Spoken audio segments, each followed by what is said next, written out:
이 영상은 정말 진지하게 하나님 앞에서 하나님 허락하신 결혼을 하기를 간절히 바라는 분들에게 추천드립니다. 하나님이 허락하신 배우자인지 어떻게 확인할 수 있을까요?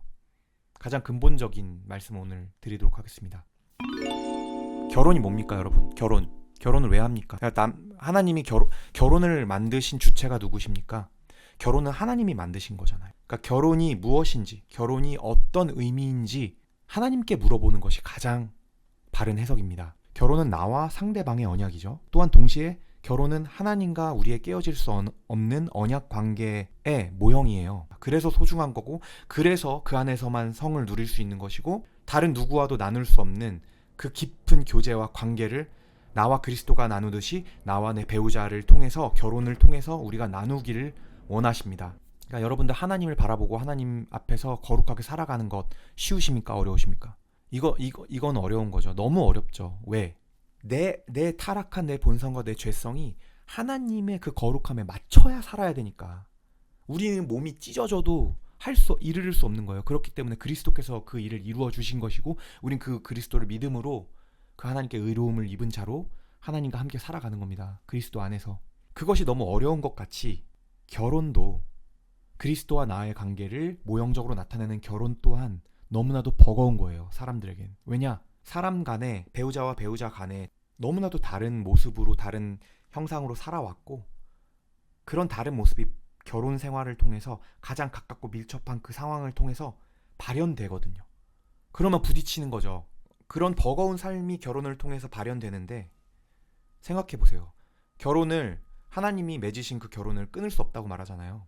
결혼의 언약을 깰 수 없게 만들어 놓으셨어요. 하나님이 우리가 결혼을 하고 배우자와 함께 살아갈 때 분명히 어려운 상황에 봉착할 거라, 이 둘은 분명히 갈등할 거라는 걸 이미 아셨음에도 깨지지 못하게 그 장치를 마련하셨어요. 그러니까 하나님께서 우리를 괴롭게 하실 목적으로, 야, 한번 니네 고행을 해봐. 그래야 정신을 차릴 거니까.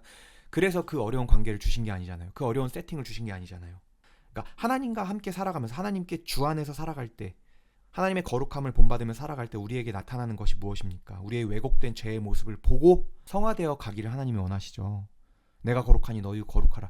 하나님, 우리가 거룩하게 성화되어 가기를 원하십니다. 그리스도를 바라보며 살아가는 그 사람들의 태도가 그러한 것처럼 결혼한 두 남녀 역시 서로를 통해서 서로의 왜곡된 죄된 모습을 바라보고 성화되어 가는 과정인 거예요. 그러니까 서로의 갈등을 통해서 우리의 죄된 모습을 보고 과거의 상처를 보게 하고, 그러면서 우리의 모습을 하나님 앞에 회개하면서 나아갈 수 있는 그 작업장인 거예요. 결혼 생활이라는 것 자체가. 하지만 동시에 서로를 통해서만 우리가 위로를 받고 또 치유받고 격려받을 수 있는 거거든요. 그러니까 결혼은 한 인생이 죽을 때까지 끝까지 지속되는 거죠. 결혼이라는 것은 한 자아가 성화되기 위해서, 그리고 그 힘든 시간을 함께 의지하고 같은 마음을 갖고 살아가기 위해 하나님이 주신 것이에요. 계속해서 그리스도와 나의 연합을 결혼을 통해서 확인하고, 죄를 고백하고 회개하고, 또한 죄인을 위하여 오신 하나님의 은혜를 맛보게 하시는 거죠. 결혼 생활을 통해. 자, 이제 하나님이 허락하신 배우자는 어떤 것인지 알아봅시다. 제가 지금까지 말했던 그 결혼의 본질, 그 본질에 대한 이해가 있어야 됩니다. 그 결혼을 통해서 그 결혼의 본질을 목적하고 있는 사람들끼리 만나야 된다고 생각해요. 하나님이 계획하신 결혼의 목적, 그 단단한 목적을 향해 가고 있는 두 남녀가 만나야 합니다. 그 지향점이 같아야 되는 거죠. 그 목적지가 같아야 되는 거죠. 그 목적이 같은 사람들은 같이 걸어가다가 중간에 어떤 갈림길이 나온다든지, 어떤 장애물이 나온다든지, 어려움이 있다든지, 목적지가 같기 때문에 같이 가는 거예요. 그 목적지까지 가는데 그 괴로움을 통과해서 함께 가는 거죠. 그러니까 결국은 그 결혼 자체가 목적이 아니라 우리가 성화되어가는 그 인생의 여정이 목적이고, 그 여정을 함께하는 그 그리스도와 나의 모형을 상징하는 이 두 사람의 연합을 통해서 이 목적지까지 갈 수 있게 하나님이 우리에게 짝을 주신 거예요. 그 목적이 같은 사람들끼리 만나야 되는 거예요. 이제 어려운 부분 다 끝났고 가장 궁금한 것들 남았습니다.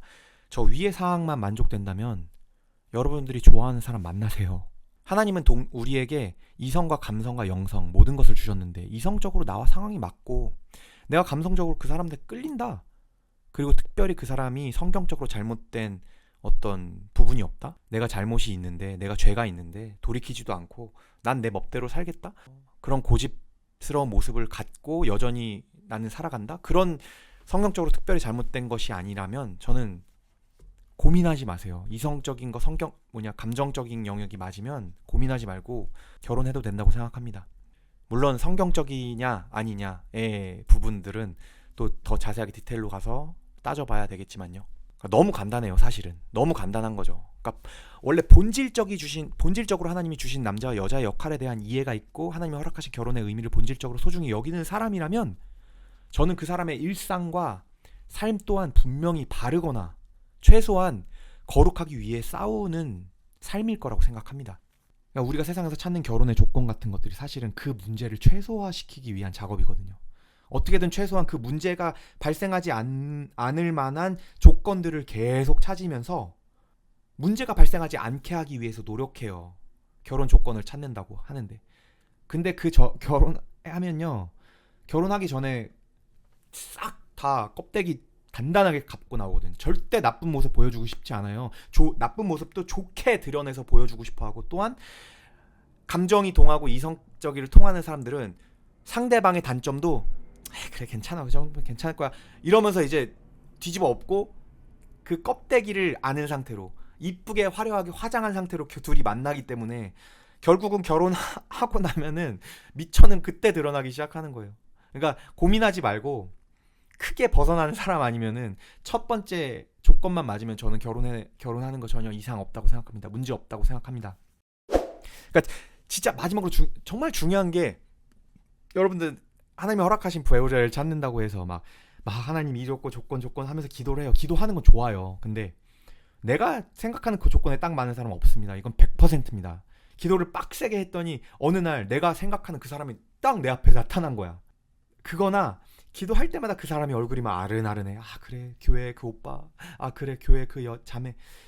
이게 뭐 100% 그게 없다고 말할 수는 없지만 그것이 내 감정에서 올라오는 내 생각인지 내 의지인지 아니면 하나님이 주신 건지 어떻게 아냐고. 내가 어떻게 그걸 확신할 수 있냐고. 우린 자꾸 그렇게 신비주의적으로 가게 되니까 조금 어긋난 거를 생각하게 돼. 나는 이렇게 생각하고 있는데, 나는 똑같이 기도하는 두 남녀가 있는데 나는 이 여자가 분명히 내 배우자라고 생각하고 있어. 근데 이 남자는 이 여자가 배우자라고 생각 안 해. 둘 다 하나님께 똑같이 기도하는데 왜 다른 것이 자꾸 들리는 거지. 그래서 가장 말씀으로 돌아가는 것이 가장 본질적이고, 제가 말씀 한 가지를 읽어드릴게요. 자기 앞에 영광스러운 교회로 세우사 티나 주름 잡힌 것이나 이런 것들이 없이 거룩하고 흠이 없게 하려 하심이니라. 에베소서 5장 27절. 저는 결혼의 목적, 두 남녀의 목적을 설명하는 가장 좋은 성경 구절이 이거라고 생각해요. 거룩하게 흠이 없게 하시려고 하신다는 거예요. 거룩해서 흠이 없어서 만나는 게 아니라 거룩하고 흠이 없게 하는 과정이 결혼이라는 거죠. 그러니까 그 말씀으로 돌아가는 것이 가장 본질적이고, 그 말씀을 통해 하나님이 우리에게 말씀해 주시는 것이 구속사적인 관점에서 우리 결혼을 생각하고 그 말씀을 따라서 이러한 결혼의 목적을 파악하고 결혼의 목적에 부합하는 배우자를 만나는 게 가장 안전하고 성경적인 내 배우자가 누구인지, 하나님이 허락하신 배우자가 누구인지 알아보는 기준이라고 생각합니다. 여기까지 보신 분들은 진짜 제가 축복하고 정말 여러분 진짜 복 받으시길 기도합니다. 그 복이란 하나님이 주시는 복, 그 정말 하나님이 여러분들을 통해서 뜻이 하늘에서 이루어진 것이 땅에서 이루어지는 그 복이 여러분들에게 있기 원합니다. 여러분 여기까지 보신 분은 궁금한 거 있으면 언제든지 댓글 주시고 이메일 주셔도 좋습니다. 축복합니다. 감사합니다.